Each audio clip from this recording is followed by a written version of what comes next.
debió ocurrir hace mucho tiempo, hace milenios, en el interior de alguna caverna, quizá en España.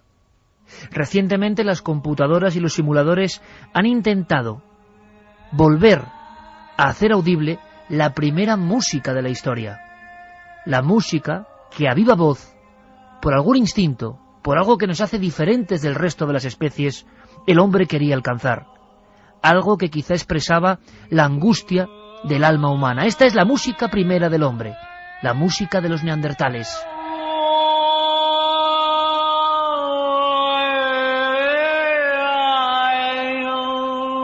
Después de años de estudio, se ha intentado, viendo incluso los sistemas de foniatría, reproducir estos lamentos, estos cánticos, seguramente de origen ritual.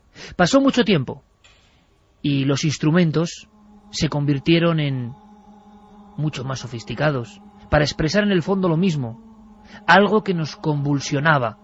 ¿Quién no ha sentido que el entorno varía cuando escucha cierta música? Esta noche es un experimento muy especial. Puede que muchos amigos piensen, bueno, qué elitista, qué alejado. No, no, no, no. Vamos a aprender algo más de la música quizá más sublime que ha existido y que existe. Los expertos llaman a la música clásica de esa forma porque se enmarca en un periodo entre 1750 y 1820.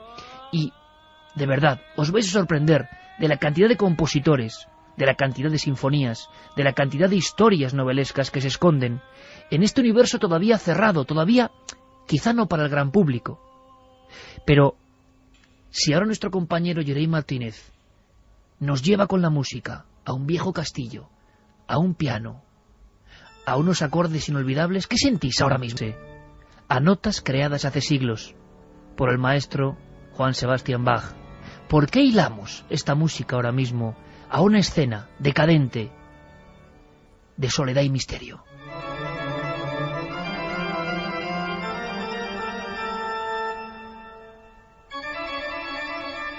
Detrás de estos sonidos hay muchas historias humanas y quizás sobrenaturales. Y sé una cosa, que habitualmente no se cuentan. Nuestra misión, penetrar en esta historia. Cuentan que, bebiendo de la música de Grecia y Roma, hacia el siglo XV, experimentando en la polifonía y en la armonía, en todos los continentes, empieza a haber una necesidad que es la misma del hombre prehistórico. Cantar su angustia, cantar su emoción, cantar su amor por la vida y su extrañeza ante la muerte.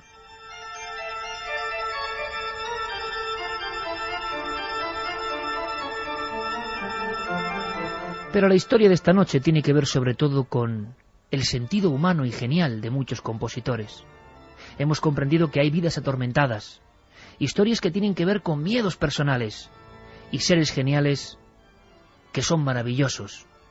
A algunos, como a Beethoven, recientemente, el cine los dibujó así. Lo que pretendo es abrir la música a lo feo, a lo visceral. Solo se llega a lo divino desde las tripas del hombre.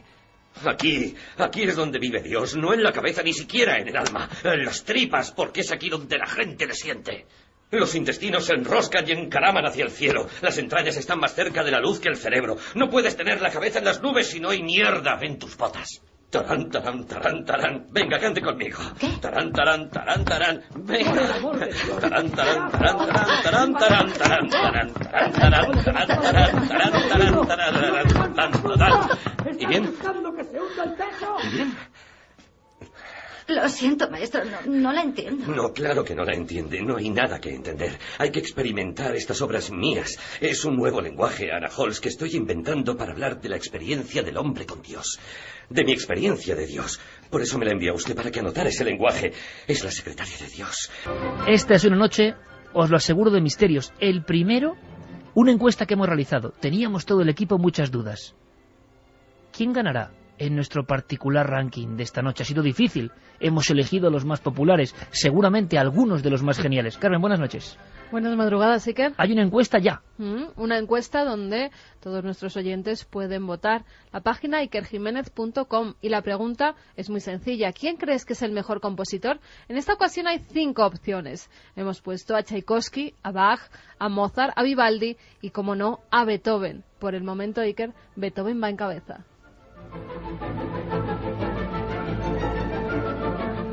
Estamos escuchando la 9ª sinfonía. ¿Y sabéis que hay toda una historia de una maldición con la 10ª sinfonía? Muchos lo intentaron y sus carreras se truncaron. Hubo tal miedo o tal leyenda popular que algunos compositores decían que quien intentaba hacer la 10ª sinfonía, quien intentaba componer esa obra de arte, estaba intentando también burlar al destino. Es muy curioso porque muy poca gente se ha metido en España, a nivel de investigación, en los secretos y misterios de la música clásica. Esta noche os invitamos a este particular concierto. Os vais a sorprender. En fin, hay dos historias sobre todo que interesan a este enigmático autor. En un principio en Internet se hablaba de un hombre venido de la Europa del Este, un musicólogo, un especialista. Decían que un hombre muy severo, muy estricto, conocedor de secretos que incluso los expertos en música desconocían. Joseph Jelinek era su seudónimo. Tiene una historia también, pero nos ha sorprendido porque este hombre se ha metido con algunos increíbles misterios, como la relación de Paganini, el prodigioso violinista, con el diablo, su supuesto pacto con el diablo, y esas maldiciones de las composiciones que afectaron a los más grandes. Y creo que lo tenemos al otro lado, y sigue su identidad en el secreto. Joseph Jelinek, buenas noches. Muy buenas noches. Un placer tenerte con nosotros, porque tú bien sabes que el misterio no son solo tus obras, sino tu propia identidad. Mucha gente se pregunta, realmente, ¿por qué elegiste este nombre de, al parecer, un pianista que fue humillado por el propio Beethoven, ¿no? Que fue prácticamente vencido en un duelo artístico? Bueno, yo ante todo estoy encantado de estar en Milenio 3. Muchas gracias por permitirme hablar sobre mi tema favorito, que es la música. Cuando he escrito a la editorial, a Place Janés, pues me plantearon la posibilidad de un seudónimo, y se me ocurrió, dado que la primera novela iba sobre Beethoven, pues escribirla con el nombre del perdedor, ¿no? Hubo un famoso duelo en Viena a finales del siglo XVIII. Beethoven llega desde Bonn a Viena para intentar comerse el mundo. Él era un excelente pianista, un gran improvisador, pero claro, los vieneses no estaban muy de acuerdo en que un provinciano, un paleto, si me permite, sí, que venido del otro lado del Rin, pues viniera, se plantara de repente en Viena a eclipsarles. El rey del mambo por entonces, ¿no?, el pianista de moda en Viena, dice, pues sí, ya he oído que se las va dando de gran pianista, pero esta noche en casa del conde no sé cuántos le vamos a dar lo que se merece, ¿no? Y al día siguiente pues tenemos las cartas de comentando la velada, y dice, bueno, ¿qué tal con ese pianista nuevo? Le preguntan a Gelin, ¿no? Y dice, calla, no me hables, que menudo paliza me dio, me volvió loco, vamos, era 10 veces mejor que yo. Y dice, bueno, ¿y cómo se llama este nuevo músico? Y dice, pues no me acuerdo ya, dice, es un tipo pequeño, picado de viruela, renegrido, así con pinta de español, Beethoven, sí, Ludwig van Beethoven. Elegiste un tema que realmente, entre vosotros los que sabéis de esto, es, digo, un clásico, ¿no? ¿Por qué muchos no llegan a ese número redondo, al 10? Es cierto que muchos grandes compositores importantísimos incluso lo intentaron, pero se truncó su carrera justo en ese instante. Bueno, vamos a ver, la maldición de la 10ª sinfonía, que así la conocen los músicos de clásica, no se origina en realidad en Beethoven, se origina en Mahler, que era muy supersticioso y que se da cuenta de que el gran sinfonista Beethoven pues no había conseguido completar la 10ª, porque parece ser que intentarlo sí que lo intentó, y él trata de burlarlo, dice, claro, debe haber algo misterioso que le impidió a Beethoven ir más allá, porque se quedó a medias, ¿no? Y entonces la manera en que Mahler, supersticioso como era, trata de burlar la maldición, que además le sobrevino un castigo terrible, del que ahora hablaremos, por intentar burlarse del destino. La manera en que intenta sortear, digamos, la maldición es que termina la 8ª sinfonía y se pone a componer una obra que se llama La canción de la tierra, a la que él no llama sinfonía, pero que en realidad es una sinfonía. No podía engañar a nadie por estructura, por movimientos. pero él no la llama sinfonía. Entonces dice, esto no cuenta. Y se pone a componer la siguiente, que en realidad es la 10ª sinfonía, y el destino le castiga, y él muere antes de poder completar la 10ª sinfonía, y luego le ocurrió una cosa terrible con una de las hijas que tuvo con Alma Mahler. Algunos dicen que fue por intentar burlar el destino, ¿no? Una niña que murió atragantada con 2 o 3 años, una muerte terrible, y que, bueno, Mahler desde luego tuvo una de las vidas más espantosas que un melómano puede imaginar, ¿no? Murieron no sé cuántos hermanos suyos, luego el accidente ese terrible con la hija, él murió antes de poder completar su obra, no le rindo la ganancia a nadie. Joseph, ¿es normal que los compositores viviesen todavía en ese mundo precisamente de creencias, de pequeños guiños que a veces cuando son burlados, pues bueno, viene un poco la maldición, ¿no? Era algo creído por muchos de ellos, imagino también propio de un mundo de tremendas rivalidades, que igual ahora no nos imaginamos, ¿no? Bueno, absolutamente. Por ejemplo, es que tú te das cuenta, Iker, que la maldición de la 10ª sinfonía no se produce solo con Mahler. Es decir, Bruckner no acaba su 10ª, Schnittke, Vaughan Williams. Y luego hay, por ejemplo, casos de compositores, por ejemplo, Glazunov, un ruso, que empezó a completar el primer movimiento de su 9ª sinfonía, luego no volvió a ocuparse de ella, con lo que evitó la maldición y consiguió vivir 26 años más. Y entonces, claro, la gente empezó a decir, pues, como con las megas, ¿no? A ver las Haydn. Yo no sé de qué dependerá esto, pero desde luego está ocurriendo. Y si me permites, hay una maldición en la música pop rock, de la que me estoy ocupando ahora, que tampoco se puede cuestionar, que es la maldición del 27. Es decir, ¿por qué hay más músicos de pop y rock que han muerto a la edad de 27 años que a cualquier otra edad que uno pueda pensar? Y además músicos muy famosos, ¿no? Hay 5 muy famosos que son Brian Jones, el guitarrista de los Rolling Stones, Jimi Hendrix, Janis Joplin, Jim Morrison y Kurt Cobain, el cantante de Nirvana. Pero luego tú te pones a investigar en la maldición del 27 y hay como 40 músicos de talla que han muerto a esa edad misteriosamente. ¿Por qué ocurre esto? Pues no lo sabemos, pero desde luego está ocurriendo. Joseph, tú inicias tu novela trufada de información real y de investigación musicológica, ¿no?, de muchos años, bueno, pues con una especie de evento donde da la impresión de que el gran Beethoven sí que pudo hacer, ¿no?, la 10ª sinfonía. Ese es un poco el punto de partida. Claro, el punto de partida es que la sinfonía está completada pero está escondida, está oculta en algún sitio en Viena, y es un punto de partida, digamos, es una conjetura asumible por parte del lector, porque ten en cuenta que constantemente están apareciendo manuscritos. Hace poco apareció un manuscrito de Bach, en Japón me parece que lo descubrieron, se descubrió también la versión para piano a 4 manos de la Gran Fuga de Beethoven. Constantemente, claro, con la cantidad de guerras y conflictos que ha habido en Europa y en el mundo a lo largo de la historia y de los últimos 2 siglos, pues es comprensible que los manuscritos musicales se puedan perder, Y entonces el punto de partida, efectivamente, la 10ª sinfonía, es que la 10ª, Beethoven consigue completarla, pero no aparece, está oculta en algún sitio en Viena, y bueno, pues toda la investigación, la trama de la novela está relacionada con el lugar y el modo en que ese manuscrito pues ha permanecido oculto.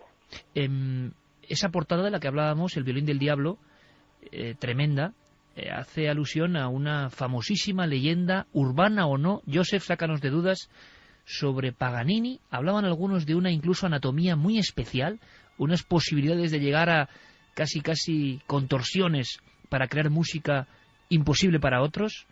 Yo no sé qué hay de cierto en esta historia de Paganini, pero me he enterado gracias a ti que incluso la Iglesia puso todas las trabas del mundo para que no fuese enterrado en sagrado por esa fama que tenía. Sí, Paganini tenía un conflicto con su imagen asociada al diablo, porque por un lado le venía bien, digamos, como truco de marketing, el violinista del diablo va a actuar, el violinista del diablo. Ganaba muchísimo dinero a lo largo de su vida en giras que le llevaron por toda Europa. Pero claro, cuando la leyenda, digamos, el mito de su asociación con el diablo, es un mito creado por fundamentalmente, bueno, por dos cosas fundamentalmente. Primero, por su apariencia física, que era espeluznante. Él empezó a tomar todo tipo de medicamentos para curarse pues, las distintas enfermedades que tenía. Tomó mercurio, tomó cosas horribles, y esos productos que iba tomando le iban transformando el físico. Y por otro lado, su propio carácter, que era muy morboso, ¿no? En la novela se cuenta cómo lleva a su hijo pequeño Aquiles, en plena epidemia de peste en París, a ver las disecciones de los cadáveres en los hospitales. En fin, era un tipo con un carácter muy particular. ¿Cómo era físicamente, Joseph? Que toda la audiencia estará esperando el retrato robot, ¿no?, de Paganini. ¿Cómo era? Hay un famoso retrato de Delacroix que digamos, retrata el alma de Paganini más que su físico, ¿no? Era un tipo con largas greñas que le podían caer sobre los hombros, pómulos salientes.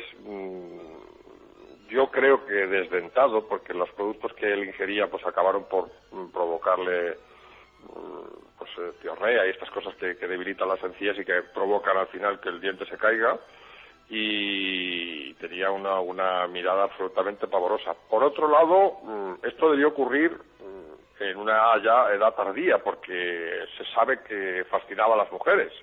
Era un tipo desdentado y absolutamente contrahecho, pues no va a fascinar a las mujeres. Era un tipo que se fue deteriorando, digamos, a lo largo de los años. Debió ser un tipo inquietante, pero fascinante al mismo tiempo, según testimonios de la época. Tú inicias tu trabajo, tu novela de investigación, si se me permite, con una frase tremenda, ¿no? Dice: a pesar del aspecto, cuando las mujeres me oyen tocar, se arrastran a mis pies. Sí, que tiene que ver un poco con el poder de la música, ¿no? Hay gente que aparentemente te puede repeler con el físico, o bueno, no repeler, pero no te puede no atraer, pero luego tiene tal fascinación en la puesta en escena de lo que hace, ¿no? Que pues es un poco lo que pasaba con Paganini. Él se ponía a tocar y la gente no sabía. Él también se cuidaba de ocultar las digitaciones, ¿no? Tocaba a veces escondiendo la mano o volviéndose, girando el cuerpo para que no le copiasen las digitaciones. Él, por ejemplo, cuando los conciertos tardaba en publicarlos para que no se los pudieran copiar. Era un poco mago también, Paganini, ¿no? En el sentido de que lo que podía hacer lo hacía gracias a trucos técnicos que había descubierto y que no quería compartir con los demás músicos. ¿Es cierto que el Capricho 24 es la obra más difícil para violín? No te oculto que Paganini impulsa la técnica violinística hasta tal punto que hay que ser muy poseedor de todos los recursos del instrumento para atreverse con el Capricho 24. Joseph, ¿nos recomendarías a los oyentes del programa de Milenio 3, que sabes que tanto nos gustan estos misterios, alguna pieza de la historia de la música clásica, que esta noche vamos a ir recordando diferentes autores, estremeciéndonos y sobrecogiéndonos? Pues tú nos recomiendas alguna, quizá por su temática o porque el momento de la persona que la ideó, o porque está dedicada directamente, pues no sé si a los difuntos, hay algunos requiem impresionantes, ¿no? ¿A ti cuál es la que más te conmueve y cuál nos recomiendas a nivel eso, de misterio, casi que roce lo sobrenatural?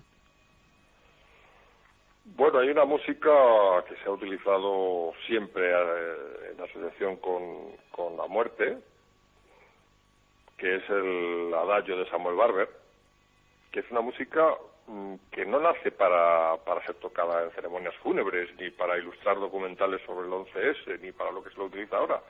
Es Samuel Barber,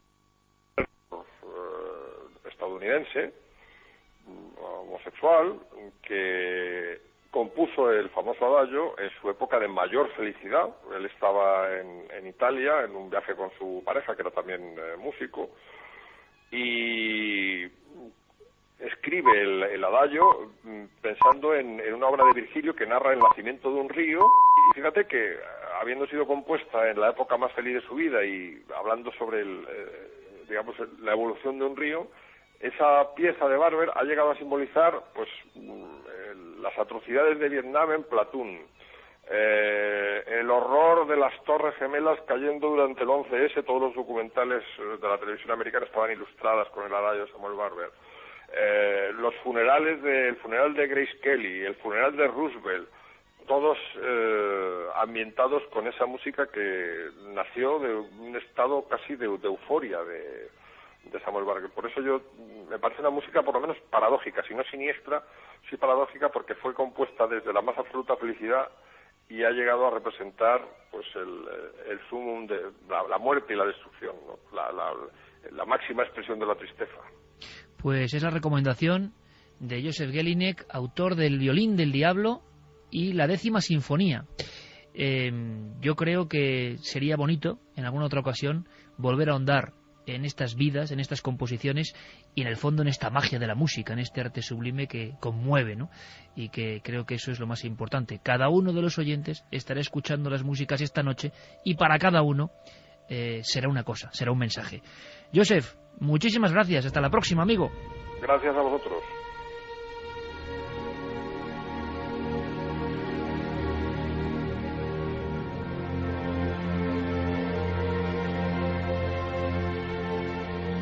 Y cierto es que cuando uno escucha ese adagio de Barber, pues se da cuenta de que efectivamente pertenece ya a los momentos tristes del mundo. ¿Es así?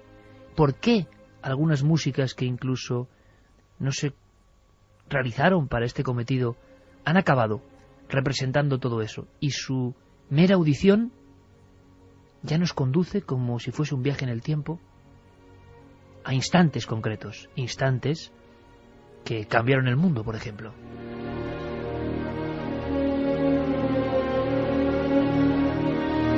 Pues bien, este enigmático autor, Joseph Jelinek, el derrotado por Beethoven en la historia real, él lo ha utilizado como seudónimo, sus 2 libros, la 10ª Sinfonía y el Violín del Diablo, 3 ejemplares de cada uno, y os aseguro que, en fin, trepidantes, y me parece tan curioso que alguien desde dentro, desde el mundo de la música clásica, se atreva con el misterio, con la parapsicología, es que todo eso aparece. Santiago Camacho, buenas noches. Buenas noches, Iker. Inquietantes muchos compositores, pero no menos inquietante este invitado. Jelinek sigue bajo la capa de el anonimato. Pues hemos tenido en Milenio 3 muchos invitados y a todos los respeto y a muchos les tengo gran cariño, pero te puedo decir que Joseph Jelinek ha sido probablemente en la historia de mi estancia en este programa el que de manera más rápida me ha impactado. Es un hombre que parece que tiene una erudición, un conocimiento y un dominio de la materia que trata y un aplomo increíble. Y la verdad es que esta entrevista que acabas de tener me ha dejado impactado. De hecho, hay gente que hace cábalas, quién puede ser, quién no puede ser, alguien muy importante. Pero eso del 27, los 27 años que dice que está investigando ahora, parece que hay una explicación incluso astrológica, decía Santi. Sí, es curioso porque, de hecho, una de las cosas que yo nunca había caído, y de hecho, igual que Joseph Jelinek, que su campo de estudio es la música clásica, pues de música moderna y de rock y pop, algo poco sé. Y no había caído en efectivamente esa maldición del 27, y es algo realmente notable y que podría tener una explicación astrológica. Alrededor de los 27, 28 años, depende pues de las circunstancias, tiene lugar un acontecimiento que marca astrológicamente, para los que crean en la influencia de la astrología, la vida de todos los seres humanos, que es lo que se llama el retorno de Saturno. Saturno vuelve a estar alrededor de esa época en el mismo punto del cielo en que estaba en el momento en que naciste. Saturno tiene, no hay más que recordar ese cuadro de Goya, tiene unas especificaciones bastante siniestras. En el campo de la astrología, Saturno a lo que viene es a cobrarse las cuentas.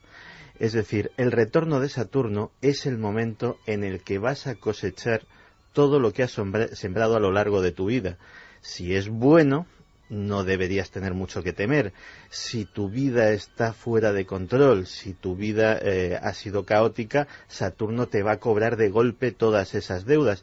Generalmente, si analizamos casi todas las biografías, y es algo que le recomiendo incluso a nuestros oyentes, que hagan un pequeño ejercicio retrospectivo de sus vidas, alrededor de esa época, de los 27, 28 años, la vida suele dar un vuelco. Suele a veces darse un impulso, a veces positivo, a veces es una especie de colleja que te da el destino para volverte a colocar en tu sitio, y a veces es dramático. Pero la verdad es que esta ha sido una observación digna de un experto como Joseph Jelinek, que ya te digo que me ha dejado personalmente impactado. Por cierto, escuchamos violines, se ha hablado de El violinista del diablo, ni más ni menos. Cuenta la historia que hubo un Stradivarius con una cabeza de diablo, que la gente veía, era tal la expectación, en los carteles aparecía como violinista del diablo, estamos escuchando, y la gente se arremolinaba y decían que veían sombras. Su aspecto terrible llegó a deformarse por una serie de operaciones de la boca, ¿no? Su cara quedó deformada. Claro, Paganini perdió muchos dientes, sobre todo por consumir mercurio para tratar otras enfermedades.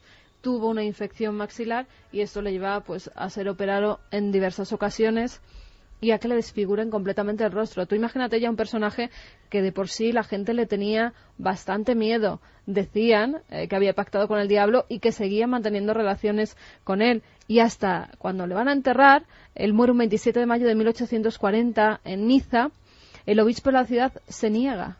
Dice que no va a llevar a cabo su funeral, que no le va a enterrar. Y fíjate, su ataúd permanece varios años en un sótano, completamente solo, encerrado, hasta que ya muchos años después, cuando ya se dan cuenta de que lo del pacto con el diablo pues había sido una superstición de la época, en 1876, casi 20 años después, es cuando se hace su funeral y los restos se llevan al cementerio de Parma, Iker, que es donde permanecen. Curioso, Santi, eso que decían de su carácter un tanto extraño, porque llevaba a su hijo, decían incluso a ver autopsias, es decir, yo no sé si era un papel, pero desde luego en ratos la imagen de compositor misterioso. Se ha llegado a hablar de un síndrome, el síndrome de Marfan, que le permitía, se ha llegado a decir, yo no sé si es verdad o no, digamos, contorsionarse tanto que podía tocar composiciones que estaban pues fuera del alcance del resto de los seres mortales. Bueno, para hacernos una idea, se decía que podía llegar a alcanzar la envergadura de su mano abierta, podía llegar a alcanzar 45 centímetros, que es mucho. De hecho, de esa destreza técnica da testimonio que Paganini era muy chulo y muy pagado de sí mismo, hasta el punto de que tenía por costumbre no cambiar las cuerdas del violín hasta que se le rompían, cosa que generalmente sucedía en el escenario.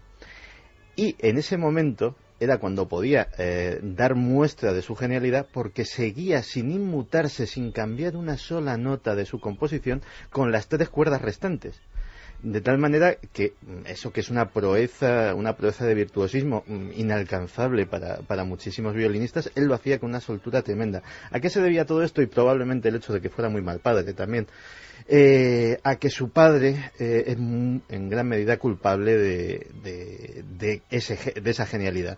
Él era violinista aficionado. De hecho tenía un cargo de funcionario, creo que portuario. Y la obsesión, él vio unas cualidades innatas en su hijo y quiso que fuera un gran violinista. El método fue un tanto cruel, es decir, lo tenía tocando día y noche sin parar, desde muy corta edad, negándole la comida si se equivocaba o si lo hacía mal, castigándole muy severamente ante esos errores. Y lógicamente eso le debió de generar algún tipo de trauma que no debió de ser muy beneficioso en su carácter para nada. Se ha hablado de compositores que intentaron llegar a la 10ª sinfonía y que no lo consiguieron por cualquier cuestión del destino, pero que se acabó convirtiendo en una leyenda. Ninguna tan dramática como la de Mahler. Vamos a escuchar, y Irene nos pondrá ahora su música, porque hay una pieza sobrecogedora que dedica a los niños muertos. Canción a los niños muertos. Canción a los niños muertos, que creo que estamos escuchando.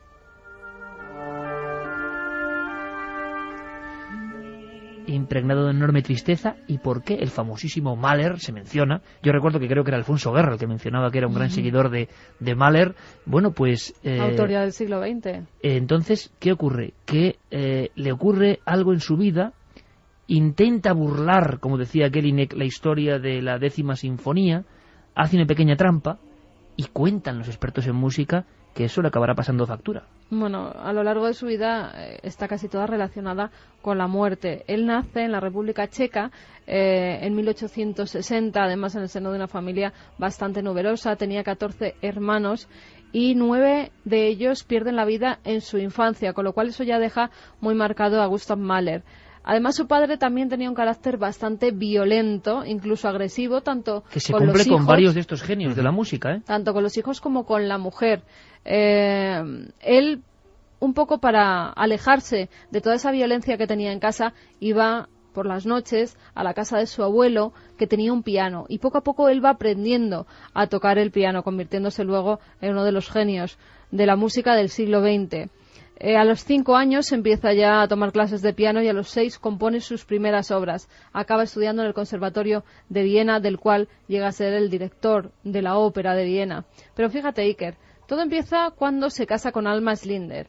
Él ya era muy supersticioso, esta mujer era de gran belleza, era 19 años más joven que varios hijos, y la primera de sus hijas, María, con tan solo 5 años, muere. Muere además de una forma muy trágica, porque es sometida a una traqueotomía por complicaciones que tiene por la escarlatina y la difteria que padecía. Pero no solo eso, sino que las desgracias van en aumento. Cuando es el funeral de su hija María, su suegra, que estaba presente en ese funeral, de repente sufre un ataque al corazón y cae radicalmente muerta en ese mismo momento también, Iker. El matrimonio empieza a tener muchas peleas. Esas peleas llevan a que su mujer empieza a tener relaciones sexuales con otros hombres. Él se su vida entera, se convierte en un desastre, y dicen que es que, totalmente, por lo menos queda la leyenda, ahí en esa brecha entre el final del 19 y el principio del 20, de que intentó hacer una 10ª sinfonía, y al final de esa 10ª sinfonía, bueno, lo que nos queda, por ejemplo, entre otras muchas obras, es esto que me ha parecido, cuando hemos mirado en las fonotecas, es que imaginaos, con su historia personal, Canción a los niños muertos. Él era muy supersticioso, además con todas estas situaciones creía y estaba firmemente convencido de que la muerte le perseguía. Y por eso, ya consciente de esa supuesta maldición que había sobre la 10ª sinfonía, en vez de llamarle 9ª sinfonía a esa que crea, le llama Canción dedicada a la tierra. Así creía que iba pues un poco a dar una vuelta a lo que sería la maldición, a burlarla. Él estrena de forma póstuma, porque él muere en 1911, y de forma póstuma se estrena en la Orquesta Filarmónica de Viena lo que sería parte de esa 10ª sinfonía, porque llega a escribir el adagio y el purgatorio. Es lo que queda de esa 10ª sinfonía, porque antes Iker muere.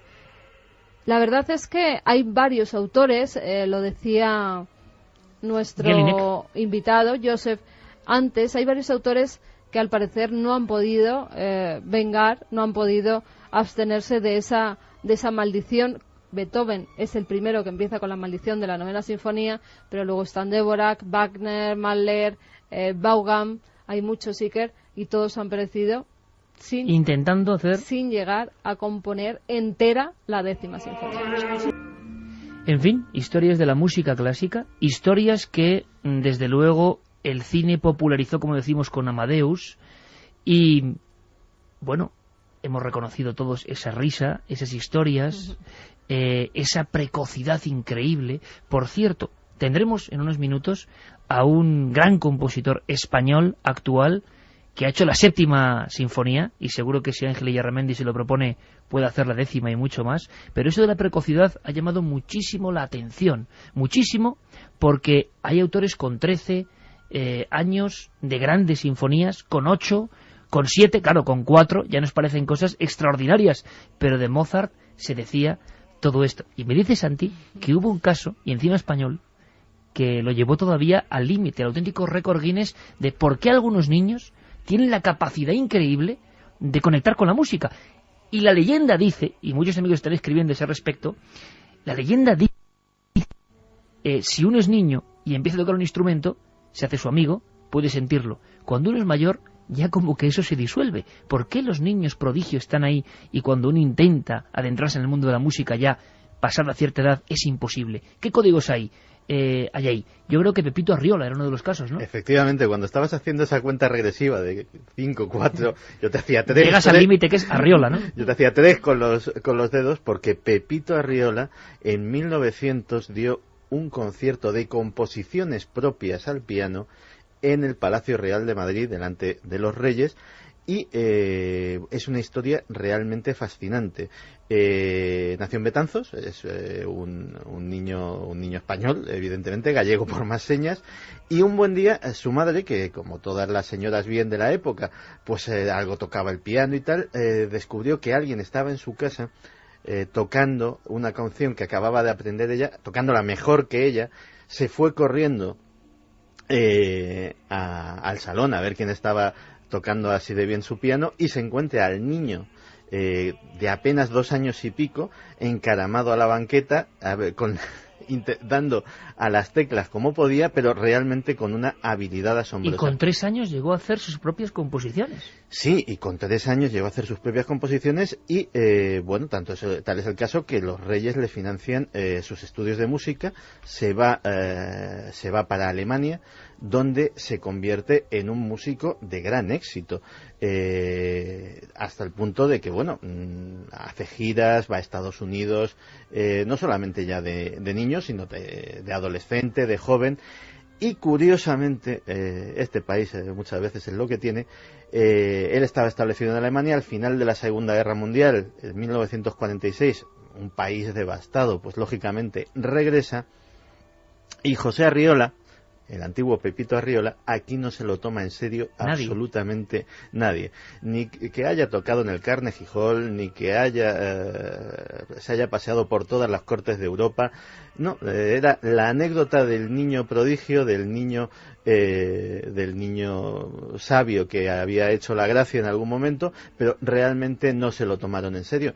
Y en su muerte, que fue prematura, murió con 50 y tantos años, hay quien dice que precisamente esa decepción de que, bueno, pues la guerra en un momento dado acabó con esa carrera exitosa que tenía en Alemania y su propio país pues no le acogió como se merecía, pues eso sí que precipitó pues una cierta amargura que pudo ayudar a esa muerte prematura. Bueno, hablando de genios prematuros, ¿quién nos recuerda a Mozart, pero no al principio de su vida, tocando el piano y asombrando al mundo, sino al final de su vida, cuando recibe la visita de un fantasma, la visita de un hombre embozado en negras galas, que la película Amadeus reflejó de una forma prodigiosa? Era la historia de la petición de la misa para un muerto. Dicen que fue fundamental para el delirio final de Mozart. Herr Mozart, vengo a encargaros una obra. ¿Qué obra? Misa para un muerto. ¿Qué muerto? ¿Quién ha muerto? Un hombre que merecía una misa de requiem y no la tuvo. ¿Y quién sois vos? Solo un mensajero. ¿Aceptáis? Se os pagará bien. ¿Aceptáis?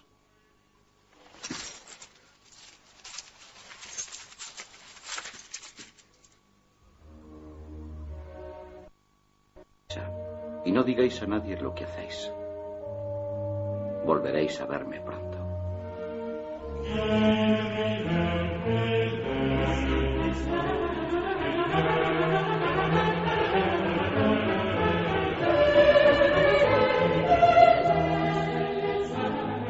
Estáis escuchando una de las composiciones, yo creo que más extraordinarias de todos los tiempos, el Requiem inacabado de Wolfgang Amadeus Mozart. De fondo, la historia de las visitas, quién sabe, si de un espectro de otro mundo. Y luego escucharemos un trozo también de una maravillosa sinfonía, la séptima sinfonía de Ángel Illarramendi, que es otro de los músicos que a mí, y tú lo sabes bien, ¿verdad, Carmen?, marcó mi vida con la sintonía de esa película de la que siempre hablo, que es Tasio, porque era la voz de la naturaleza que cantaba. Pero Ángel ha ido metiéndose y metiéndose, y es uno de los grandes compositores de música clásica, y que sabe mucho de ese otro lado de la música, ¿verdad? Ángel Illarramendi, buenas noches, amigo. Hola, Iker, buenas noches. Ángel, de verdad que es un placer tenerte aquí en Milenio 3 a estas horas intempestivas, pero yo creo que un programa de la música clásica y el misterio se lo merece, porque hay muchas cosas en la música que yo creo que rozan lo mágico, ¿no, Ángel? Claro, y es un momento estupendo ahora, de noche, aquí, tranquilos, para charlar. Para charlar tranquilamente, Claro. Por ejemplo, tú me hablabas de Mozart, en alguna ocasión me escribías sobre Mozart, se ha hablado mucho de esas visitas de un hombre extraordinariamente alto, embozado en negros ropajes, que le acaba casi volviendo loco. Y yo muchas veces me he preguntado, bueno, pero ¿los músicos consideráis que esto ocurrió de verdad o que fue una leyenda simplemente? Bueno, no se sabe, porque estas cosas... Hombre, cinematográfico, en el cine funciona muy bien, ¿no? Porque la película Amadeus ya la vi. Y, hombre, cinematográficamente, todo el tema este de Mozart y tal, pues la verdad es que es muy cinematográfico, como digo, y funciona muy bien. Es muy impactante pero quién sabe, no se sabe nada. Lo que sí se sabe es que, bueno, que fue un misterio, porque Mozart, de hecho, no termina de componer su Requiem. No se sabe muy bien si le encargaron o quién le encargó, o si él, bueno, pues él intuyó su propia muerte y se empezó a componer un Requiem propio, ¿no? Pero bueno, eso es uno de los misterios de la historia de la música, efectivamente, porque además el Requiem de Mozart es una de las, para mí, desde luego, es una de las obras maestras de la historia de la música. Es impresionante. Vamos a poner otro trozo, otra parte del Requiem, Geray, porque mucha gente joven yo creo que quizá no lo ha escuchado nunca, y hay quien piensa, Ángel, que pudo ser lo que tú comentabas, una especie casi de premonición de la sensación de su propia muerte, ¿no? O sea, componer para lo que estaba por venir, una muerte prematura, por otro lado, una muerte que nadie se esperaba sin haber cumplido apenas 40 años. Ya, no lo sé, pero desde luego le salió muy bien. Era Él desde luego estaba muy inspirado. No sé si fue un encargo, no fue un encargo, intuyó su muerte, pero él estaba absolutamente inspirado. Es una obra maestra, eso es genial. Cuentan que su entierro apenas lo llevó un carro, nos ha llegado esto, ¿no? No sé si en la leyenda o en el misterio, y que apenas un perro y un par de personas acudieron a su entierro en fosa común. Es curioso cómo muchos de los compositores, Ángel, de los grandes compositores de esa música clásica, hemos visto a Beethoven, hemos pasado rápidamente por Mozart, por Mahler, eran personas de una especial sensibilidad. Hay que ser muy diferente, muy distinto, realmente, para componer música clásica. No, ¿qué va? Ha habido de todo. La muerte de Mozart fue muy triste porque efectivamente fue enterrado en una fosa común, o sea... un genio como Mozart, en fin, fue lo último de su vida, su entierro. Todo esto fue muy triste. Sí ha habido compositores atormentados, por ejemplo Mahler sí era un hombre más atormentado, pero ha habido compositores absolutamente alegres, gente muy vital, y por ejemplo me refiero a Rossini o otra gente mucho más alegre. Yo creo que dentro de los compositores hay gente de todo tipo, ¿no? Desde dicharacheros, alegres, tristes, como todo el mundo, ¿no? Porque nos da la impresión de que es una gente muy especial, muy despegada de la realidad cotidiana. Pero mira, vamos a poner un trozo, decimos al maestro de obra hoy sinfónica, que es Geray Martínez, vamos a poner un trozo de la Sinfonía Séptima de Illarramendi, porque mucha gente, no sé si sabe, creen que la música clásica es algo muy antiguo, que ya no se hace, que ya no se realiza, pero actualmente sigue habiendo grandes compositores que siguen haciendo música en España y en el mundo, Ángel. Pues sí, claro.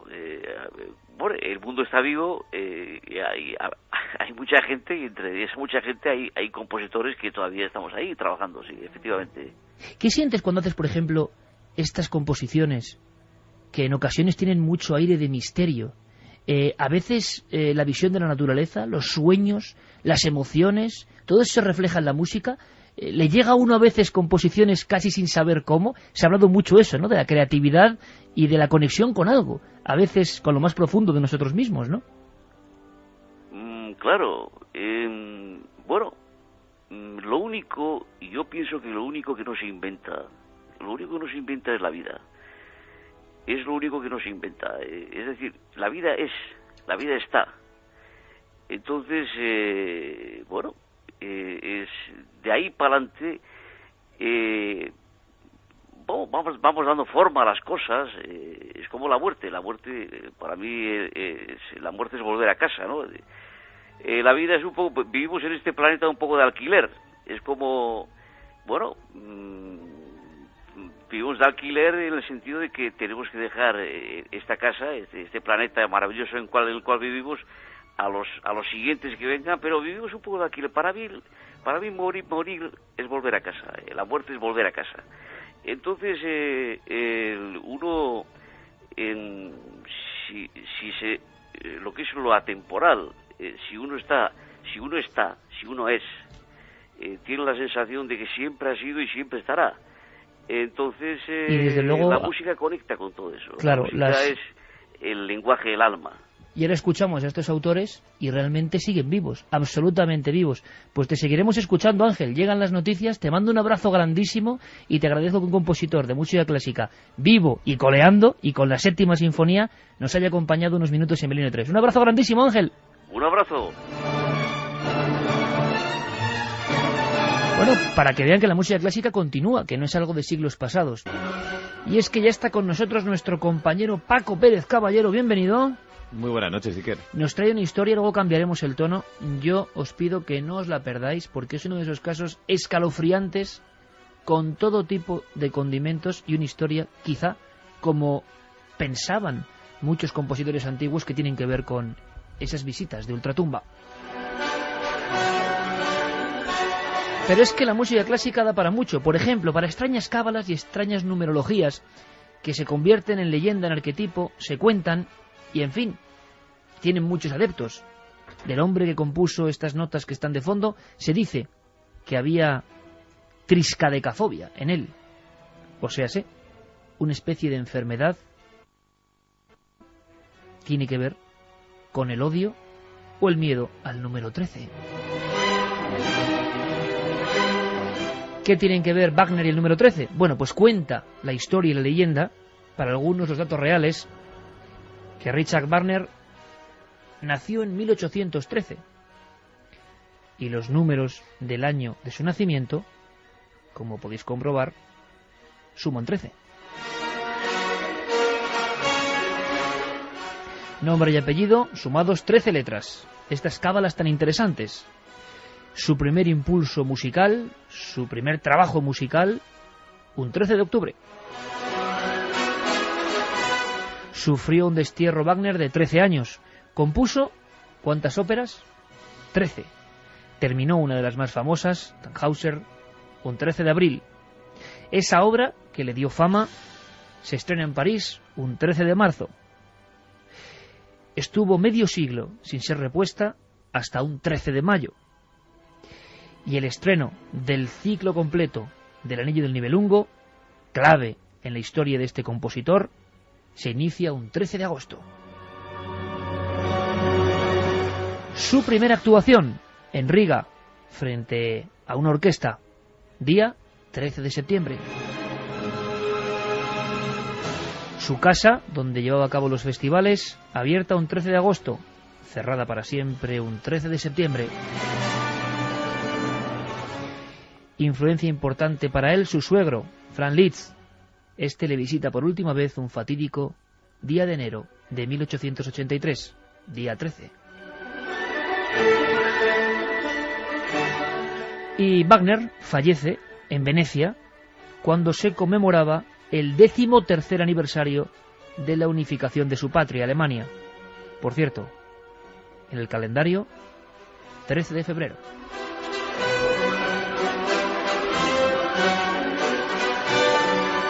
Y con este maravilloso Wagner de fondo vamos a ir casi triscando por las veredas del misterio sinfónico, porque estamos recordando a los más grandes, a los más importantes.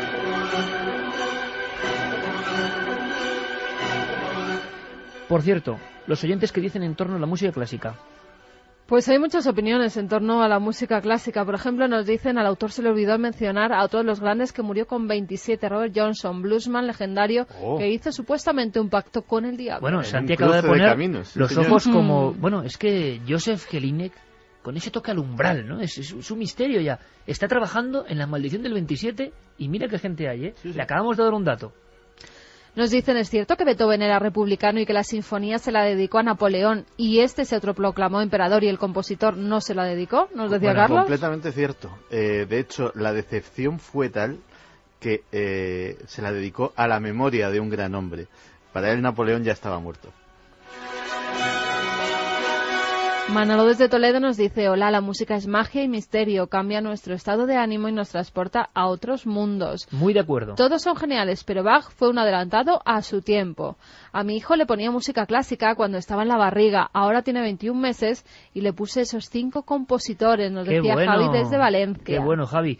Importante que tenemos un reportaje preparadito. Vamos a ver si podemos hablaros de una de las cosas sobre la que más tinta se ha extendido en papeles y ahora en Internet, el llamado efecto Mozart. ¿Qué hay de verdad? ¿Ayuda a los niños? ¿Las cosechas son mejores? ¿Las vacas dan más leche? ¿Es bueno para la mente? ¿Se recuperan las células? Es que todo eso se ha dicho.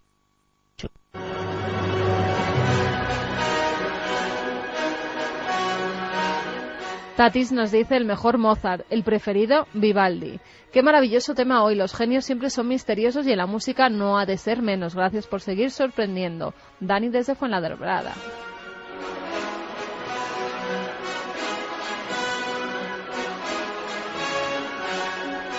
Estaba estudiando musicología, acaba de terminar los exámenes de la carrera, se llama Iván y dice que para él Beethoven fue sin ninguna duda mejor que Mozart, no solo por sus composiciones, sino porque al final de su vida componía con una total sordera y eso sí que tiene mérito. Era como Goya, ¿eh? No hay más que analizar una sinfonía de Mozart y otra de Beethoven, la riqueza sonora de las sinfonías románticas eran tal que no es de extrañar que los románticos hicieran solo 8 o 9, mientras que los clásicos como Mozart y Haydn tenían decenas, y es que los románticos sí que eran verdaderos genios. Bueno, seguro que hay opiniones para todo, y ahora los mozartianos dirán que no, que Wolfgang Amadeus era el más importante. Es que están muy románticos, el Día de los Enamorados y bueno. Nos dicen también, hola, me llamo María Ángeles y soy de Ciudad Real. Me parece increíble lo que llegó a hacer Beethoven. Es un ejemplo para toda la humanidad que una persona sorda como él pueda llegar a todos los rincones del planeta y que perdurara para la historia. Puedes escuchar toda su música en cualquier momento y dependiendo del estado de ánimo en el que te encuentres. Soy una apasionada de la música clásica y a mis hijas se la pongo por las noches para que se duerman relajadas. Qué bonito esto, ¿no? Cómo a los niños parece que les reconforta la música clásica y a los niños. Uno está en su casa leyendo un libro y no es lo mismo leerlo con esta música que nos pone Geray Martínez aquí de fondo. Geray que se ha puesto como de frac, ¿no? Para llevarnos... con la batuta. Sí, le veo con la batuta, le veo con las partituras y mira cómo suena. Es buena para el alma, seguro, pero también hay historias atormentadas. Atentos a lo que vais a escuchar ahora, porque Chopin, sin duda alguna, es uno de los más reproducidos en discos, en canciones de cuna, toda una historia como muy dulce, ¿no? Bueno, pues el fin de la vida de Chopin es también, iba a decir, un relato de Edgar Allan Poe. ¿Qué le pasó a Chopin? Sí, además me sorprende porque todos los músicos que hemos estado revisando esta noche, la mayoría de ellos sufrían graves enfermedades. También eran otros tiempos, eran más difíciles de curar y todos estaban atormentados con la muerte y con el sufrimiento. Chopin, empieza muy prematuro también a tocar el piano gracias a una hermana suya, la mayor, que le empezaba a enseñar cómo se tocaba el piano. Pero él desde pequeño ya tiene muy mala salud, era un niño enfermizo, inflamaciones de los ganglios del cuello, enfermedades reumáticas, problemas gástricos, infecciones dentales, acidez de estómago, mala respiración. Decían que se ponía a sudar como loco, que le entraban unos nervios terribles e incluso desarrolla miedo a los espacios abiertos, agorafobia. En aquel momento no se tenía ese término como tal, pero él cuando salía a la calle empezaba a sentirse muy mal. Todos esos síntomas han determinado hoy en día que padecía esa enfermedad. Pero fíjate, además él parecía que veía como alucinaciones o que tenía alucinaciones. Sí, por lo menos en algunos escritos los hemos podido rescatar y él, fíjate, dice que visita la Catedral de Viena y escribe: no fui a oír la misa, sino a contemplar a esa hora el enorme edificio. Fui hasta el pie de una columna gótica en el rincón más oscuro. Estaba todo silencioso. De vez en cuando se oían los pasos de un sacristán. Y entonces salía de mi letargo. Un ataúd detrás, un ataúd debajo. Solo me faltaba un ataúd encima. Nunca me había sentido tan huérfano. Y angustia con la muerte, que se repiten en muchos de los compositores clásicos. Esa enfermedad, Iker, o las múltiples enfermedades que padece, hace que su médico le recomienda que venga a Palma de Mallorca. Está en España durante un tiempo donde además es un crudo invierno mallorquín y lo pasa todavía peor y tiene que regresar a París. La persona que vivía con él, una escritora francesa, George Sand, dice que era inaguantable, que su carácter en los últimos años se volvió insufrible, que además estaba lleno de terrores, que veía fantasmas continuamente, que incluso cuando estaban por la casa mallorquina donde estaban intentando curar sus enfermedades, se despertaba por las noches, iba a las habitaciones diciendo que estaban muertos, que todos eran fantasmas que le estaban atormentando. Él mismo hablaba de la visión de su propio fantasma.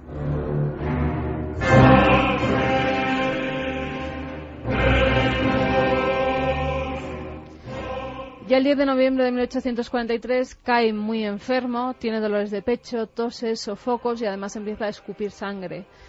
Es entonces cuando decide llamar a su hermana Ludwika, dice que se va a morir muy pronto, incluso hay quien afirma que presiente su propia muerte. Y fíjate, horas antes de morir, él escribe con su mano temblorosa: si esta tos acaba asfixiándome, os suplico, abráis mi cuerpo para que no sea enterrado vivo.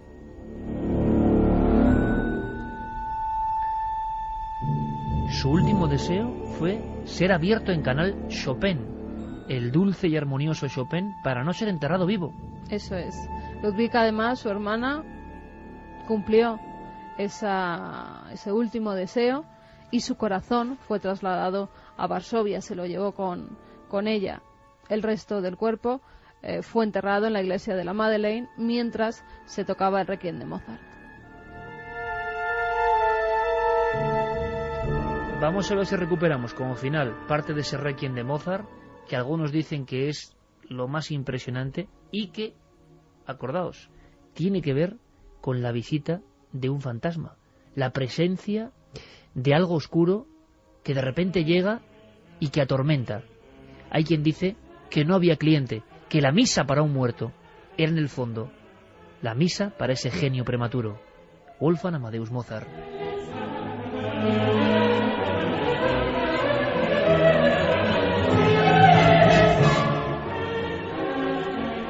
Y con la música del Requiem, de la obra inacabada de Amadeus, vamos a hablar de lo que le hizo revivir en pleno siglo XXI. Tú lo recuerdas perfectamente, Santi. Sistemas de CD-ROM, mucho antes del DVD, de cassettes con música de Mozart. ¿Para qué? Para ponerlo a los niños, sobre todo. Y en la barriga de las embarazadas. Sí, y hasta, de hecho, por ejemplo, en el Hospital Infantil de Melbourne, en Australia, hicieron un estudio, por ejemplo, para un hospital infantil es un sitio donde hay niños que sufren y padres y familiares que sufren. Y, por ejemplo, poniendo esta música de Mozart, descubrieron que ese nivel de sufrimiento se atenuaba muchísimo, que el nivel de estrés tanto en familiares como en pacientes era increíblemente inferior. Se habló de niveles de inteligencia mayores en los recién nacidos que habían escuchado en el seno materno la música de Mozart. Fue todo un fenómeno de, me atrevería a decir, de masas, desde luego. Bueno, ¿y qué hay de leyenda y de verdad médica? Nuestros compañeros Fermín Agustí y Carlos Largo han indagado, han hablado con doctores que han trabajado con la música de Mozart. ¿Es tan buena como dicen? ¿Es tan milagrosa como aseguran algunos? Todo en este informe.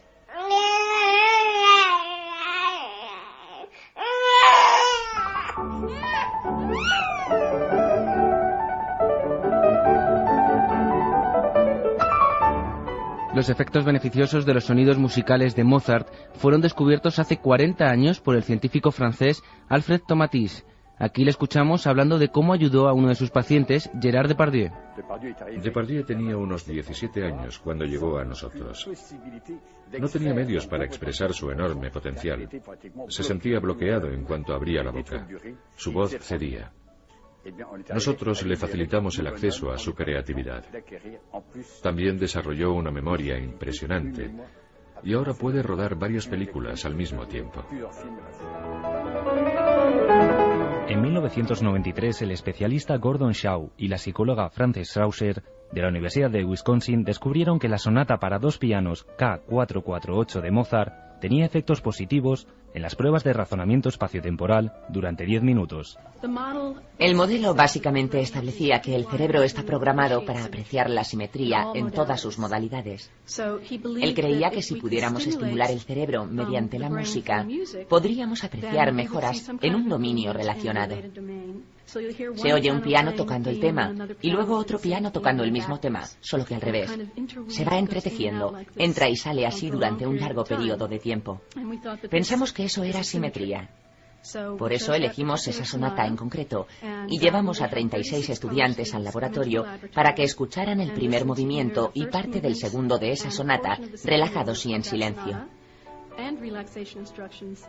Después de cada audición, medíamos su capacidad temporal y espacial mediante un test estándar. Desde el 2007, las enfermeras del Hospital Universitario La Fe de Valencia han estudiado el efecto Mozart con los niños prematuros o con síndrome de abstinencia, comprobando así que la melodía mejora la frecuencia cardíaca y el nivel de oxígeno del recién nacido. Dolores Bernabeu es la supervisora de neonatología del hospital. La musicoterapia tiene un efecto, sobre todo, antiestrés, ¿no? Es decir, los niños que nacen prematuros, pues son niños que están sometidos a un gran estrés, no solo pues porque se manipula constantemente, porque les hacemos pues técnicas que pueden ser dolorosas, porque pues hay una gran cantidad de luz, una gran cantidad de ruido. Entonces estos niños, además de padecer ese estrés, le añades el estrés que tienen porque tienen dificultad para conciliar el sueño. Entonces nosotros lo que intentamos fue unir esas dos partes, un poco el aliviar ese estrés y un poco el ayudar a poder inducir ese sueño de una manera mucho más larga y mejor, ¿no? Como toda medicina, el tratamiento debe tener un seguimiento y no se debe abusar de la música porque puede poner nervioso al bebé. Además, este debe tener un mínimo de 30 semanas de gestación y la duración no puede superar los 45 minutos. Consiste en ponerlo 3 veces al día. Siempre se pone en niños que tengan un mínimo de 30 semanas de gestación, porque un poquito por bajo a veces es peligroso, porque la música es como cualquier medicina, ¿no?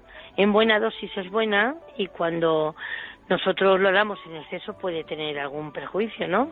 Entonces lo que hacemos es ponerla unas 3 veces al día, durante 45 minutos, de media hora a 45 minutos. Los niños más grandes que padecen, por ejemplo, síndrome de abstinencia, estamos un poquito más.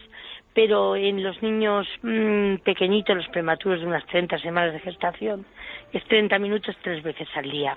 El niño prematuro es alguien que tiene una inmadurez no solamente de un órgano respiratorio o el hígado, es que también tiene una inmadurez cerebral, tiene que procesar lo que está oyendo. Pero no solo funciona con la música de Mozart, muchas veces son los padres los que eligen la música a sus hijos. Está demostrado que los recién nacidos, la primera voz que reconocen es la de la madre y después la de su padre, por lo que con la música sucede lo mismo.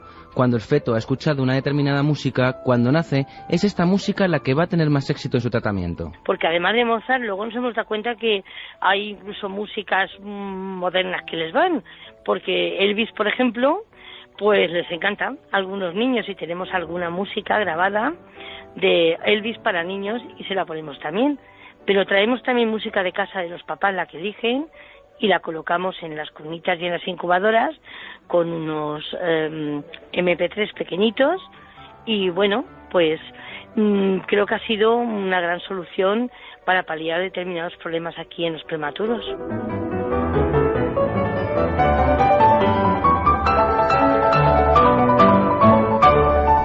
Espero que hayáis disfrutado de este dossier sobre la música clásica, quizá con otros oídos, porque la música está ahí, hay que descubrirla y, como antes os comentaban, uno es inmortal. Toda esta gente, todos estos genios siguen vivos. Sus sensaciones, sus frustraciones, sus momentos de esplendor vuelven a reproducirse una y otra vez en cuanto demos al play o acudamos a algún concierto. Podemos terminar con 2 frases que a mí me han resultado inquietantes. Una parece Bueno, son 2 de los 2 libros que sorteamos. Uno, la 10ª Sinfonía, de ese hombre, Jelinek, que tanto ha impresionado a Santi Camacho. Fíjate con qué 2 frases abre su libro. Es que nada es casual. Aplaudid, amigos míos, la comedia ha terminado. Última frase de Beethoven en su lecho de muerte. Otra que dice, la música, lo dijo Gottfried Leibniz, la música es un ejercicio matemático inconsciente en el que la mente no sabe que está calculando. Terminaríamos con una, del violín del diablo. Lo dijo en su día un hombre tan combativo como Voltaire. Para triunfar en cualquiera de las artes hay que estar poseído por el diablo. Abandonado, donde al parecer pasaron muchas cosas, ha estado nuestro compañero Paco Pérez Caballero.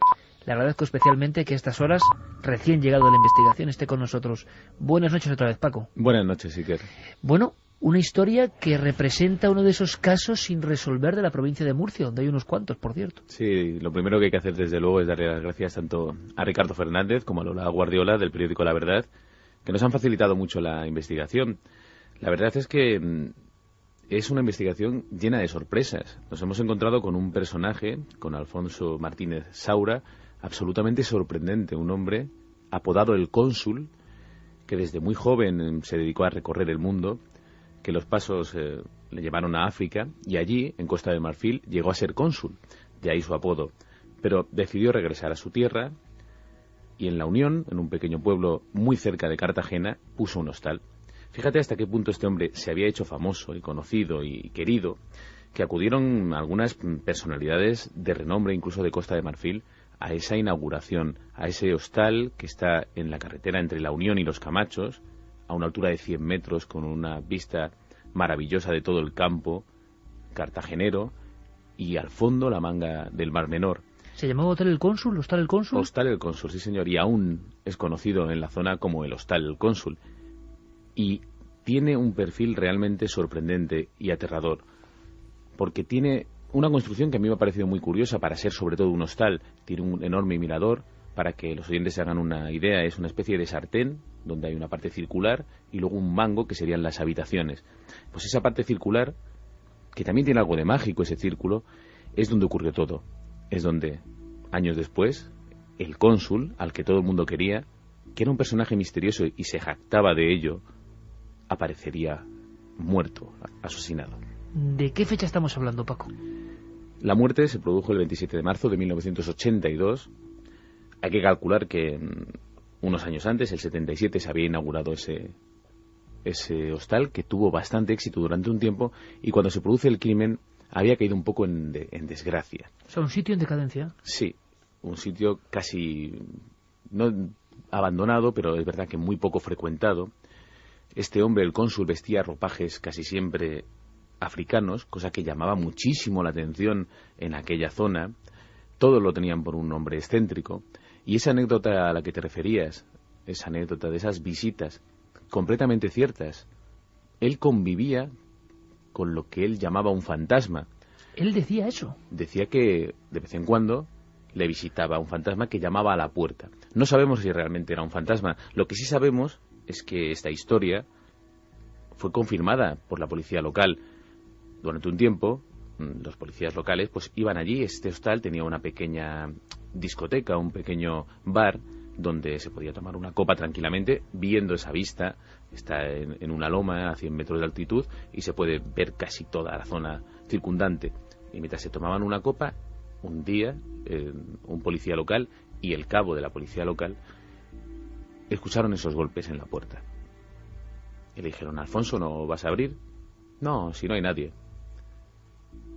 Claro, los policías, sorprendidos por esta actitud, pero bueno, como no va a haber nadie, se están llamando. Además, hay una cosa muy curiosa, y es que en esta puerta que da al hostal hay una escalera muy larga, muy pronunciada, que lleva desde lo que es el suelo hasta la puerta.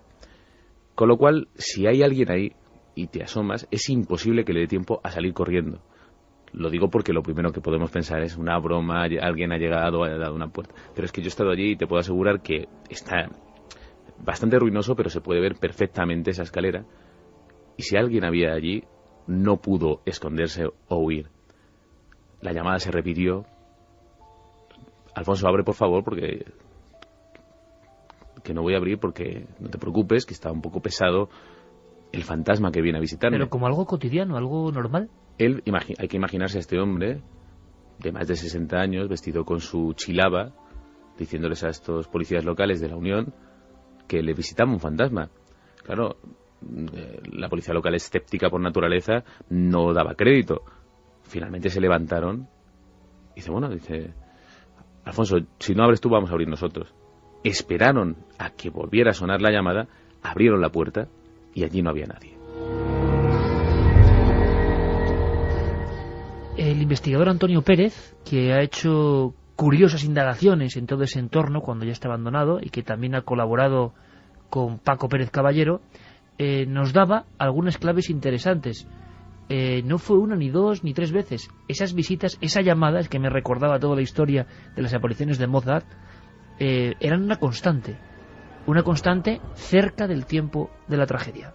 Una semana antes de la muerte de Alfonso, resulta que está Antonio Mata, que acaba de salir de servicio, con un compañero suyo allí en el bar tomando una copa con Antonio ya a harta hora de la mañana, con Alfonso a harta hora de la mañana, cuando llaman a la puerta de la calle. Y Alfonso ni se inmuta. Antonio y su compañero le dicen, Alfonso, abre. Dice, no abro, que no hay nadie. Vuelven a golpear la puerta de la calle y le dicen, Alfonso, hombre, abre. Dice, no, si es que no hay nadie. Dice, ¿cómo que no hay nadie si están llamando a la puerta? Vamos y abre la puerta. Dice, vale, pero vais a ver que no hay nadie. Dice Antonio que estaban los tres por dentro de la puerta. Cuando vuelven a golpear la puerta, Alfonso abre la puerta y efectivamente no había nadie fuera. Quien ha estado en el hostal sabe que eso es imposible, porque para entrar en el hostal, ya que la parte, digamos, baja era la discoteca y la parte alta era lo que era el hostal, había que subir una 20 de peldaños. Es decir, que una persona, aunque hubiese golpeado la puerta y se hubiese dado la vuelta y hubiese saltado rápidamente para quitarse de la vista de ellos, no hubiera podido. Y esto que ha contado milimétricamente, como lo había hecho Paco, se produce eso, días antes de su propia muerte. ¿Qué pasa esa jornada del 27 de marzo del 82? ¿Qué sabemos? Fíjate, Iker, lo curioso que es todo, ¿no? Porque Antonio Mata, el policía local, que estaba esa noche allí, que presenció ese acontecimiento, esa llamada a la puerta, fue luego el hombre que encontró su cadáver. Con lo cual es como el círculo que se cierra. ¿Qué sabemos? Muy poco. Sabemos muy poco. Sabemos que, preocupados porque el cónsul no daba señales de vida, algunos amigos se acercan al hostal, entre ellos Antonio Mata, el policía local, un guardia civil y algunos amigos cercanos, dan una vuelta a ese hostal que hoy está rodeado de vegetación y encuentran todo completamente cerrado, algo que era inaudito, porque precisamente el cónsul era una persona que recibía a todo el mundo con los brazos abiertos y siendo un hostal, pues siempre estaba dispuesto a alojar a quien fuera. Sin embargo, se encuentran todas las ventanas cerradas, las persianas bajadas, las puertas cerradas a cal y canto, y no saben muy bien qué hacer.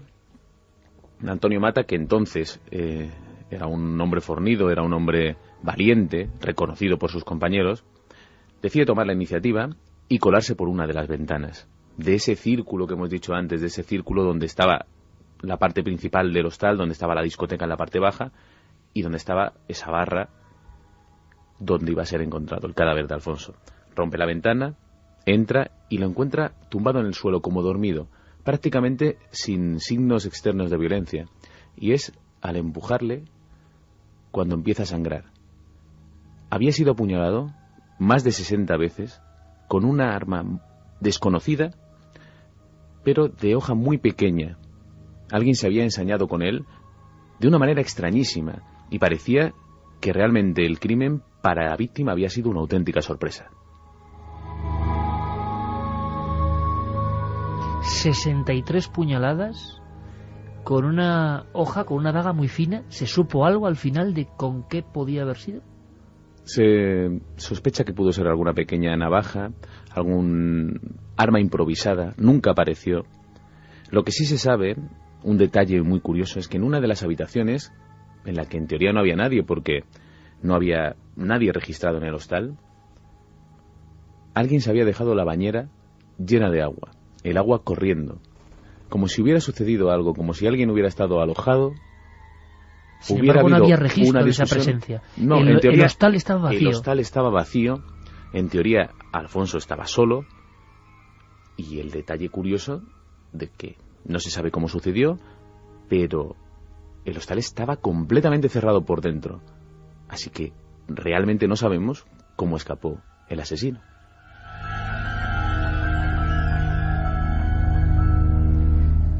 Y aquí, un telón, un olvido, me imagino, Paco, un abandono evidente e incluso la estigmatización de ese entorno, ¿no? A partir de ese instante, la zona del extraño hostal del Cónsul se convertiría en algo por donde, en fin, no se pasaba mucho, me imagino. No sabes hasta qué punto, porque nos contaba Antonio Pérez, precisamente, que haciendo su investigación se dio cuenta de un detalle, que además es cierto, que se puede comprobar. Es una zona donde trabajan muchos jornaleros extranjeros, muchas personas que no tienen los papeles en regla y que se refugian en cualquier lugar. La mayoría de los edificios abandonados de esa zona están ocupados. Sin embargo, el hostal del Cónsul no. Muy poca gente se ha atrevido a dormir allí y los que han pasado allí una noche han salido corriendo, no han querido vivir allí.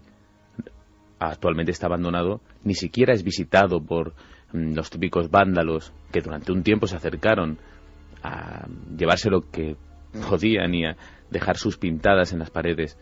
Tiene algo ese lugar. Fíjate, los oyentes se pueden hacer la idea que quieran, ¿no?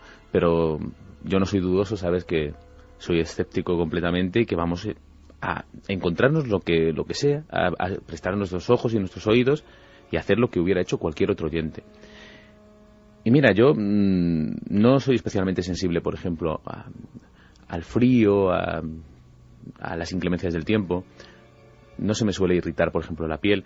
Y algo tiene ese lugar que acabamos, tanto los cámaras como yo, con las manos cortadas por el frío, por el viento, los labios totalmente, aún los tengo completamente cortados. Nos dimos cuenta cuando llegamos al hotel, ya a altas horas de la madrugada. Y bueno, pudo ser casualidad, pero la verdad es que salimos todos un poquito cansados del sitio. ¿Impresionaba por dentro? El sitio impresiona mucho. Es un sitio completamente abierto.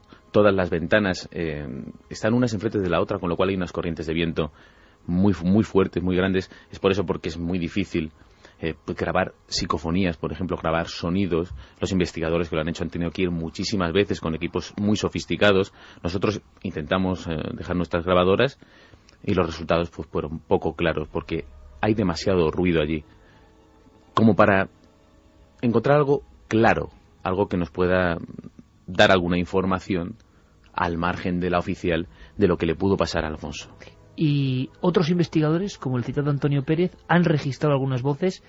Yo creo que son muy difíciles de escuchar personalmente, pero bueno, ponemos una repetida 3 veces, si te parece, Paco, como muestra del tipo de voz. Nosotros seguramente, Paco, Santi, Carmen y yo que estamos aquí, y los compañeros que están con cascos, le escucharemos incluso mucho mejor. Ese efecto psicofónico es que siempre se da. A ver qué escuchan también los oyentes, que nos vayan diciendo por las vías de contacto lo que ellos entienden, porque a veces entienden otras cosas diferentes que los que estamos aquí. Claro. Oficialmente dice atrápalo, atrápalo, que es una voz como cavernosa, como a golpes, atrápalo. Pero es complicada de escuchar. Vamos a ver ahora, hacemos esta operación porque también queremos escucharla nosotros con los cascos y la nitidez con la que aquí recibimos las ondas sonoras, y a ver vosotros cómo lo captáis. Grabado hace un tiempo, porque varias veces han ido los investigadores, ¿no, Paco? Durante varios años, precisamente atraídos por la leyenda de un crimen. Me parece increíble la escena que ha contado Paco, me parece increíble, y un crimen sin resolver después de casi 30 años. Esa es situación oficial del caso. Sí, el caso está... Ni un sospechoso, ni huellas, ni nada. Como el primer día. No hubo huellas, Paco, de sangre, de nada. No se pudo saber realmente lo que había sucedido ahí. Realmente también hay que ponerse en 1982 en la Unión y ver cuáles eran los medios y cuáles eran las posibilidades de la investigación. Se ha especulado... Bueno, luego lo comentamos, por dónde pudo salir ese individuo. En fin, desde luego una extraña visita esa noche en un hotel sin nadie, en un hostal. Me recordaba mucho, Santi, esta historia por el personaje Aganza, el hombre del castillo de San Martín de Valdeiglesias, ¿no? ¿Verdad? Esa gente excéntrica que vive en mansiones. Que se crea un cosmos alrededor, con sus viajes, sus vivencias, las experiencias que se ha tenido de otros sitios. Bueno, fíjate, Iker, perdona que interrumpa, pero Es que habéis dado en el clavo en una cosa que no habíamos comentado todavía. En ese hostal había todo tipo de recuerdos de su experiencia africana. Dientes de marfil, carísimos, justo en un momento en el que se prohibió vender el marfil. Una pregunta, ¿se sabe si había algún muñeco de magia negra? A ciencia cierta no, pero es muy probable porque a este hombre le llamaban el mago, le llamaban el brujo, y él se jactaba de eso. O sea, él decía, soy un hombre misterioso y así me moriré. O sea, realmente todo el mundo que lo conocía, lo primero que te iba a decir, muy buena persona, pero un hombre excéntrico, que vestía diferente, que creía en cosas extrañas, sobre todo para un pueblo pequeño, y que había fundado ahí su pequeño microcosmos, efectivamente, que la gente visitaba, que la gente fue abandonando y que finalmente pues acabó con su vida. Vamos a escuchar, si os parece, esa psicofonía obtenida una de esas noches en ese golpe de voz, Atrápalo, 3 veces repetida, a ver qué escucháis.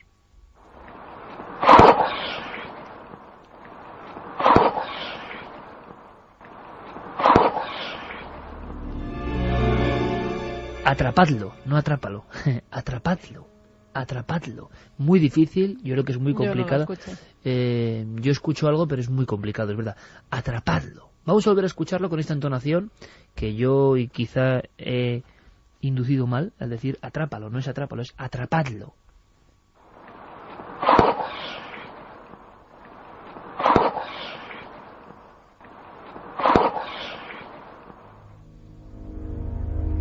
Bueno, ahí lo ponemos, atraparlo. Yo no entiendo nada de eso, yo entiendo como árabas o una cosa así, pero tan largo atrapando, claro, ¿no? Eso es como siempre cuando el investigador nos dice lo que cree que se dice, pues evidentemente tú ya buscas esas consonancias, ¿no? Pero desde luego es una psicofonía muy... O sea, no es de las fuertes que hemos escuchado, que sí que parece que es claro. Lo que tiene a favor, vamos a decirlo así, no la psicofonía, es la propia historia, ¿no? Claro, es que además del lugar. Además de las psicofonías, que bueno, esto impresiona realmente recoger cualquier tipo de sonido en un lugar como estos, pero fíjate, hablando con Antonio Mata, un hombre que... Localizaste de nuevo al policía que encontró el cadáver. Que encontró el cadáver y que a día de hoy ha caído en desgracia, un hombre que había sido policía local y que a raíz de un accidente que tuvo hace 4 años, pues tuvo que abandonar el cuerpo y la vida no le ha sonreído precisamente, nos contaba que para él, aquella noche en la que llamaron a la puerta y no había nadie, tuvo algo que ver con la muerte del cónsul, que de alguna manera lo que él llamaba el fantasma acabó por matarle. Eso lo decía el policía que encontró el cuerpo. Para él no hay duda, que esos sucesos, que aparentemente no tienen por qué estar relacionados, ese fantasma que tanto le visitaba, quizá tiene que ver con ese asesinato. Hombre, yo creo que no se refiere a que sea un fantasma, ¿no?, un espectro. Sino una visita muy real. Sino una visita muy real de alguien que le estaba exigiendo, pidiendo algo que le tenía aterrorizado, asustado. ¿Por qué? No lo sabemos. Los móviles que se han barajado van desde el ajuste de cuentas hasta el crimen pasional. Se dice que incluso se oyen tacones a veces en ese sitio donde nosotros estuvimos grabando, tacones. Y fíjate qué enigmático, porque las personas con las que hemos hablado dicen que esos tacones, todo el mundo puede pensar que son los tacones de una mujer, pero que también podría ser un hombre con unos tacones. Una historia enigmática. Realmente no se sabe. Lo único que te puedo decir es que el cónsul estaba separado y que realmente en el hostal podían pasar muchas cosas. Realmente no lo sabemos. Así que cada uno que saque sus propias conclusiones. Por las puñaladas y todo, me imagino que enseguida se ve también la fuerza que... 63 puñaladas, repito. Y se puede saber, con las técnicas policiales se sabe, y tú lo sabes bien, Paco, sí, si es de un hombre o una mujer, por la forma de... Pero es complicado, Carmen, porque... ¿Y cómo escapó, sobre todo? Son muchísimas puñaladas, hasta el punto que los investigadores se equivocaron al contarlas, porque había orificios de entrada y de salida casi a flor de piel. Realmente era un arma no mortal. Tuvo que darle muchísimas puñaladas para provocarle la muerte. Estaba un hombre fornido, un hombre... Bueno, un hombre ya de 65 años, pero... Pero ¿cómo le dan? ¿Habría trazas de haberse defendido? Sí, y estaba en la cama tumbado y no, solo cuando lo mueven... Estaba tumbado en el suelo junto a la barra del pequeño bar que había en el hostal. y estaba en la actitud de haber sido sorprendido, tumbado boca arriba y habiendo pues unas señales de defensa. Él había intentado defenderse, pero se ve que, claro, le habían atacado tan repetidamente con esa pequeña arma que parecía improvisada. Por eso se habló de crimen pasional. Un picador de hielo o algo así parecido. Podría ser un punzón, podría ser una pequeña navaja, podría ser algún elemento que hubiera en ese bar. Y ni un sospechoso. Y ningún sospechoso. Que la policía suele dar con pistas siempre. ¿Y algún tipo de ritual? ¿Se barajó la posibilidad de que estuvieran haciendo algún tipo sonaba, de...? Fíjate que me sonaba a mí de repente, Sí, me un poco los pelos de punta por la cantidad de puñaladas, ¿no? Claro, y Pudiera el ser, ensañamiento que ha habido con el cuerpo. La policía no pudo descartar ninguna hipótesis porque no supieron por dónde tirar. El cónsul conocía a muchísima gente, y había hecho muchos negocios. De hecho, él había abierto ese hostal con el dinero que había ganado con sus negocios en África. Entre otras cosas, pues la compraventa de marfil y de otros elementos, ¿no? Así que puede ser que se hiciera algún enemigo en ese camino, en ese ambiente, en ese además. periplo, por esas tierras. Podemos rematar la historia con el compañero de investigación, en este caso concreto, Antonio Pérez, que nos habla de cómo la policía y la gente se asombró al saber y al comprobar eso, que estaba cerrado todo por dentro. Claro, o alguien se lleva las llaves, una copia de llaves que nadie conoce, o no sé por dónde ha podido salir. No había forma, nunca se supo quién había matado a este hombre, ni las razones tampoco. Es más, nunca se supo, porque el caso es un misterio total. ¿Cómo entró? El asesino sí, porque se supone que Alfonso le abrió la puerta para entrar. Pero fíjate, para salir es el misterio de los más grandes que tenemos en el caso. Porque la casa, según la Guardia Civil y Antonio, estaba cerrada a cal y canto por dentro. Es decir, todo con pasadores, incluso la puerta de la calle. ¿Cómo salió el asesino? Y hablando así con Antonio me dice, mira, muy poco tiempo después del asesinato, a mí me llega que alguien ha ido allí, ha puesto una grabadora y, según parece, captó como una especie de psicofonía en la que captaba los últimos minutos de vida de este hombre, la pelea, y seguidamente se produce el silencio y aparecen unos tacones de zapatos de mujer, y él me mira y dice, pero no tenían por qué ser de mujer, ¿no?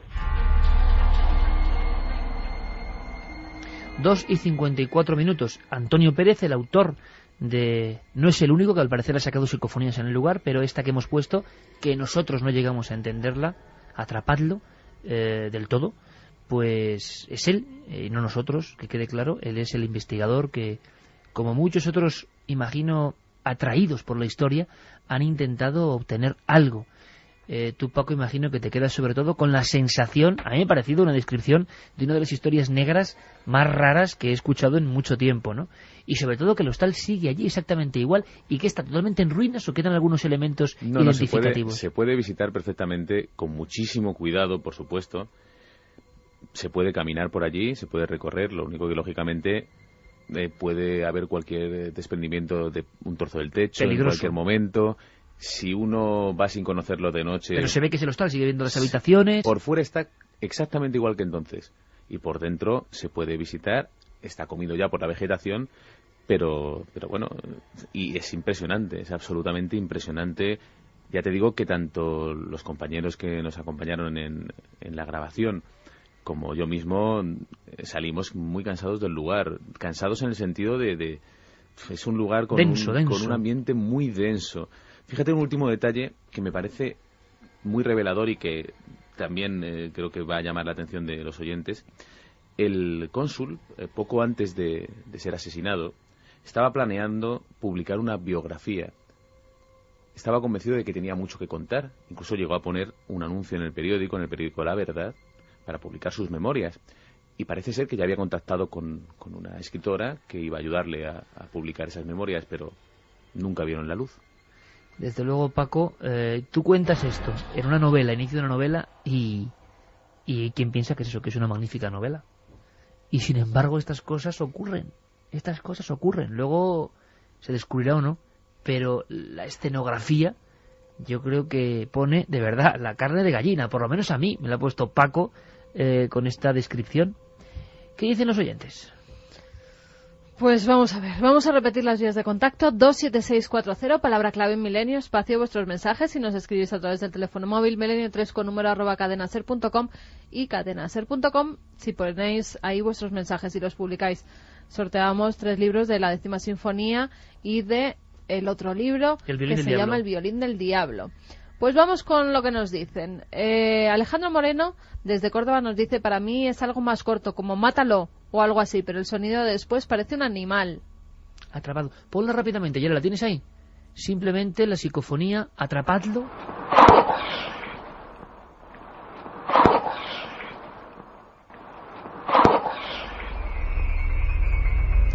Nos dicen también: buenas noches, yo entiendo, hablamos como si preguntara, besos y seguid así. Nos dice Saúl desde Madrid. Carlos dice que cree que dice un nombre, que es terrorífica esta psicofonía. Bueno, entienden de todo, incluso habladnos. Sí, atrapadlo. Ahí queda el detalle, porque la gente ha seguido investigando y eso también trae sus consecuencias, ¿no? Es decir, a veces hay gente entusiasta y, como ha descrito perfectamente Paco, mucho ruido, y el ruido puede generar, si no hay condiciones de aislamiento, efectos 1000. Eso está clarísimo, ¿no? Sí, eso hay que tenerlo clarísimo. Como siempre decimos, pues bueno, cualquier investigación, bienvenida sea si puede aportar cualquier dato, pero es un lugar muy complicado. Oye, una pregunta, Paco, que me viene a la mente. ¿Estuviste con el Policía Nacional en el lugar de los hechos? Sí, es el policía local de allí. ¿El policía local? Sí. ¿Y qué expresión tenía cuando volvía al lugar donde había encontrado el cadáver? Bueno, yo le pregunté, una de las cosas que le pregunté, si le impresionaba volver a ese lugar. Y me dijo que por supuesto que le impresionaba. Y a mí me impresionaba un poco el aspecto suyo, ¿no? De hombre ya hecho polvo, ¿no? Por decirlo de alguna manera coloquial. Porque es verdad, es que realmente es un hombre que se ha ido degradando. Y volviendo al lugar del crimen. Y volviendo a ese lugar del crimen, y realmente con esa cara de que acababa de vivir aquellos hechos, ¿no?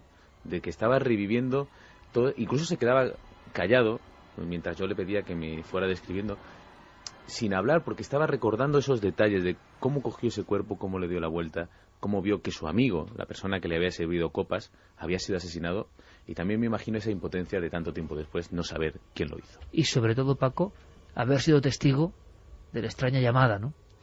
En fin, excepcional crónica, excepcional crónica de Paco Pérez Caballero. Gracias, compañero, por estar esta noche con nosotros. Un placer, Iker. Muchas gracias. Bueno, pues nosotros regresamos. Me ha dejado impresionado, no sé. Me he imaginado la historia quizá con una visión muy nítida. Pero ahora volvemos.